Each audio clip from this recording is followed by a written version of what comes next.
नमस्कार. उमेश 24 चॅनलमध्ये सगळ्यांचं स्वागत आहे. राजापेठ पोलिसांची सामरानगरातील कंतीन कुंटणखान्यावर धाड, 2 आरोपी अटकेत.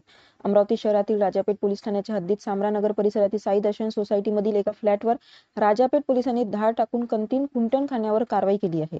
वरिष्ठ पोलीस निरीक्षक संदीप चव्हाण यांना मिळालेल्या गुप्त माहितीच्या आधारे डीबी पथक, पोलीस कर्मचारी आणि पंचाच्या उपस्थितीत ही कारवाई करण्यात आली. छाप्यामध्ये सुशांत अरविंद पळसपगार आणि मंगला विनोद पळसपगार हे कथितरित्या कुंटणखाना चालवत असल्याचे पोलिसांना आढळून आले. घटनास्थळी 3 महिलाही आढळल्या.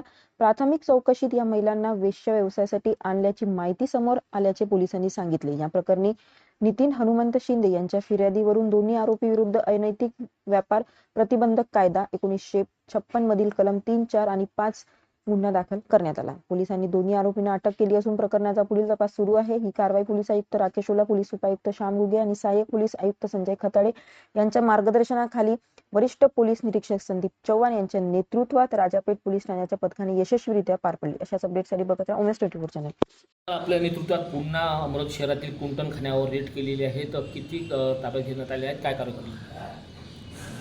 आज रोजी राजापेठ पोलीस स्टेशन हद्दीतील सामरानगर या भागामध्ये आम्हाला अशी गोपनीय माहिती मिळाली की तिथे एका फ्लॅटवर एक महिला आणि तिच्यासोबत एक पुरुष असे दोघे जणे अवैधरित्या कुंटणखान्याचा व्यवसाय चालवत आहेत.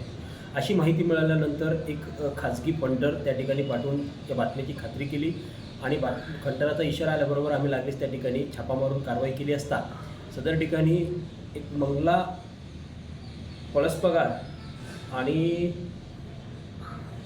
सुशांत पळसपगार हे महिला आणि पुरुष हे दोघं जणे त्या ठिकाणी कुंटणखाना चालवण्याचे मिळून आले आहेत. त्या ठिकाणी 3 इतर जे महिला व्यवसायासाठी त्यांनी आणल्या होत्या त्या पण त्या ठिकाणी आम्ही त्यांना पकडलेलं आहे.